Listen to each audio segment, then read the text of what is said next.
Buonasera e ben ritrovati con l'informazione di Telefriuli in apertura all'emergenza sanitaria con il balzo in avanti che si è registrato proprio a Natale della percentuale di positivi sui tamponi e soprattutto il numero degli ospedalizzati in area Covid, numeri sentirete poco rassicuranti. Il Friuli Venezia Giulia intanto resterà in zona gialla almeno per i prossimi 15 giorni. Facciamo il punto del primo servizio della giornata.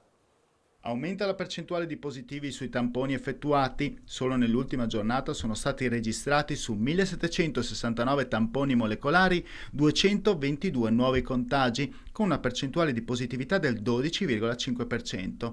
Sono inoltre 1097 i test rapidi antigenici realizzati, dai quali sono stati rilevati 24 casi, 2,19%. Complessivamente sono stati 246 contagi, ben lontani dal record dei 1200 dell'altro giorno, ma solo perché ha inciso il giorno festivo del Natale. Aumentano anche le persone in isolamento, che ammontano a 8.671. 5 decessi, tra cui un uomo di 71 anni di Merito di Tomba. Un altro dato che preoccupa è il ricovero di ulteriori 21 pazienti in un sol giorno nei reparti Covid, 280 le persone ora ricoverate, un tasso di occupazione dei posti letto che sfiora il 25%, mentre sono 2 le persone in più in terapia intensiva per 29 complessivi, con un tasso di occupazione del 15%. Un balzo in avanti che preoccupa in chiave di cambi di colore, anche se la zona arancione rimane ancora distante. Il Friuli Venezia Giulia resterà, a meno che la situazione non dovesse improvvisamente crollare, almeno per i prossimi 15 giorni in zona gialla. Così lo ha stabilito l'ordinanza del Ministero della Salute, che entrerà in vigore da domani.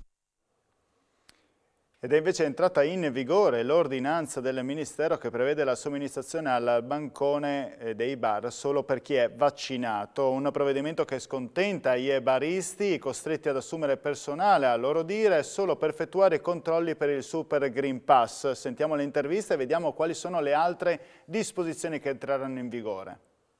Caffè e bicchiere di vino al banco solo se si è vaccinati o si è guariti dal Covid è uno dei provvedimenti adottati con il nuovo decreto entrato in vigore in queste ore, una disposizione che scontenta gli stessi baristi. La gente arriva, però chiede, dice, ma dobbiamo presentare il Green Pass anche per il banco? Che c'è chi si rifiuta e va via. Tutto lì, insomma, bisogna essere più chiari. Per noi è veramente una difficoltà richiederla a ognuno. Dovrei mettere una persona in più, ma come ben sapete i costi sono talmente alti che noi non ci permettiamo di avere una persona in più. Per me è giustissima, per ora secondo me è la scelta migliore, in modo che insomma andiamo un po' a tutelarci un po' tutti. È un lavoro molto, cioè in più diciamo per gli esercenti, no? Che devono comunque spendere tempo a controllare e quant'altro. Noi utilizziamo l'app e quindi lo abbiamo sul telefono tutti e due.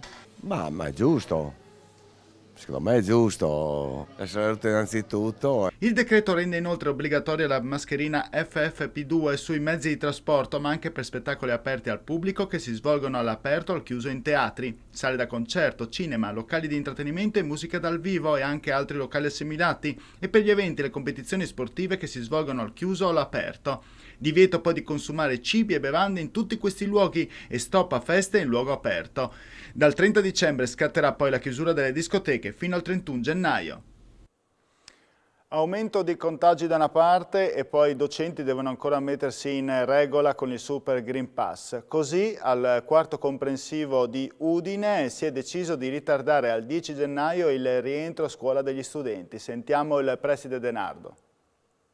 È una decisione che nasce in realtà da un percorso. Insieme si è considerato che forse era il caso di sospendere per altri 2 giorni in virtù del fatto che molte scuole comunque funzionano su 5 giorni settimanali, quindi rientrando il venerdì avrebbero avuto solo un giorno di scuola e ci sono un complesso di ragioni, tra cui certamente anche i contagi hanno inciso. C'è stato un aumento nelle ultime 2 settimane significativo di contagi, in particolare in una classe dove abbiamo avuto 5 positivi appunto in una sola classe. Un'altra ragione è legata al fatto che non sappiamo quanti dei docenti, del personale in genere che ha prenotato il vaccino poi effettivamente lo eseguirà tra coloro che fino adesso non si sono regolarizzati. Nessuno sospeso per adesso perché coloro che ancora non si erano regolarizzati e comunque hanno preso l'appuntamento per il vaccino, altri insomma hanno avuto l'esenzione, per cui insomma in questo momento non abbiamo sospesi, vedremo appunto a rientro che cosa accadrà. Ancora scritte Novax a Udine, questa volta a essere deturpata è stata la zona del terminal studenti tra via Quarto e piazzale Rita Levi Montalcini a fianco del parco commerciale Centro Studi. Anche in questo caso, come era avvenuto alla scuola media Fermi di via Pradamano, è apparso un rimando all'articolo 32 della Costituzione al suo comma 2. Si tratta del quinto atto vandalico avvenuto nel capoluogo udinese.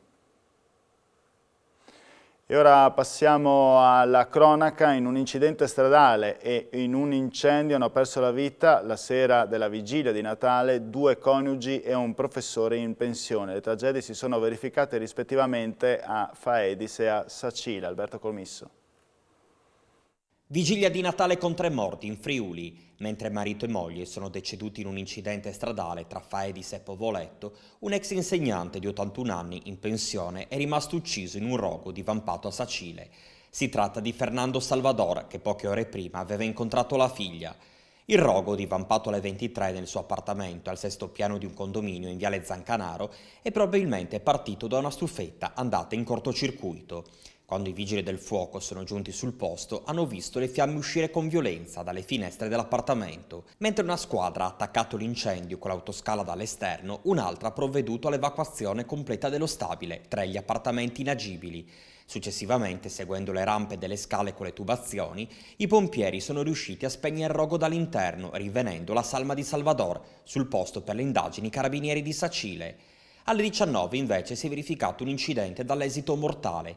Una Toyota Yaris e una Opel Astra si sono scontrate lungo un rettilineo. A perdere la vita 2 coniugi, Giovanni Moratti e Maria Grazia Rigattieri, 78 e 73 anni, residenti a Udine.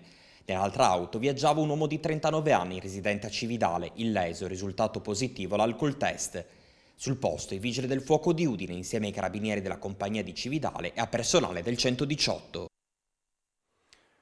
Ultima pagina, novità a Udine il prossimo anno, quando verranno riattivate le telecamere poste all'ingresso del centro storico. A spiegarlo è l'assessore alla sicurezza Alessandro Ciani, che ha rassicurato che non si ripeteranno però gli errori avvenuti in passato. I varchi che sono all'ingresso della ZTL di Udine verranno mai riattivati, utilizzati? Sì, abbiamo iniziato il percorso di revisione dell'area pedonale. C'è una serie di iniziative molto importanti dal punto di vista della viabilità che il Consiglio Comunale sta prendendo sia per quanto riguarda i percorsi pedonali sia i percorsi ciclopedonali. All'esito di queste iniziative, quindi quando l'area pedonale verrà definitivamente rivista ed approvata da parte del Consiglio Comunale, ci sarà anche la rivisitazione dei varchi con nuovamente attive le telecamere per l'accesso alle parti centrali della città, ovviamente però utilizzando un sistema amministrativo e di gestione delle telecamere molto diverso rispetto al passato per evitare i danni gravissimi che sono stati fatti dalla precedente amministrazione. Più o meno quando verranno attivate secondo lei? Ma io auspico che possa essere concluso il percorso il prossimo anno. L'importante è però che queste telecamere siano delle telecamere che tutelino il decoro della città e che non vessino i cittadini con centinaia e centinaia di migliaia di multe.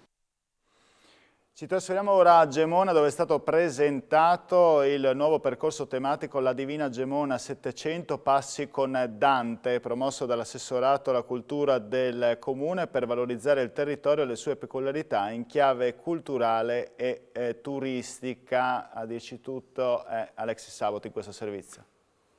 Gemona presenta la Divina Gemona 700 passi con Dante. Per 3 mesi sarà visibile un coinvolgente percorso tematico che invita a scoprire Gemona attraverso gli occhi di Dante. Il percorso rientra nel progetto La Campana del Paradiso sulle tracce di Dante e delle genti toscane nel Medioevo gemonese friulano, che parte dalla campana del 1423 conservata in Duomo, la più antica traccia di diffusione della Divina Commedia nel Patriarcato di Aquileia. Questo bellissimo Dante che è così pensieroso davanti a un libro aperto, ma è pensieroso perché il suo pensiero è profondo e fa fatica a tirarlo fuori, e lo tira fuori in italiano volgare regalandoci la nostra lingua. È un progetto che nasce da una collaborazione tra l'Assessorato alla Cultura del Comune di Gemona e il Palazzo Arti Fumetto Friuli. Concludiamo con lo sport, grande festa per la pallavolo regionale, oggi questa sera con il derby tra CDA Talmassons e Libertas Martignacco, 500 persone ad assistere all'incontro al palazzetto di Cividale. Era anche l'occasione per testare i nuovi dispositivi con la FPP2 per gli ingressi obbligatori per le persone che volevano assistere alla partita. Ebbene, 500 di queste mascherine sono state messe a disposizione dalla CDA Talmassons, che era anche padrona di casa. Vediamo il servizio.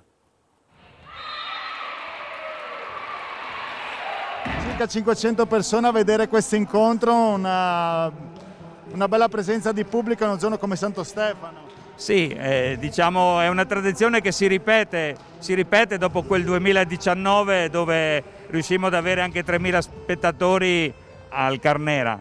Ora per il Covid questo impianto meriterebbe sicuramente una presenza maggiore, ma siamo contenti di questi 500, 600, 700 spettatori che saranno oggi. Oggi c'è anche l'obbligo della FPP2 nei palasport. Sì, noi siamo riusciti grazie a una disponibilità di uno sponsor che aveva per fortuna in magazzino un 400 mascherine che penso siano abbastanza per soddisfare, diciamo, quelle persone che magari ancora non sono riuscite, perché già in circolazione non ce ne trovano. E questa è l'ultima notizia, io vi ringrazio per la vostra cortese e fedele attenzione e vi auguro buona serata, arrivederci.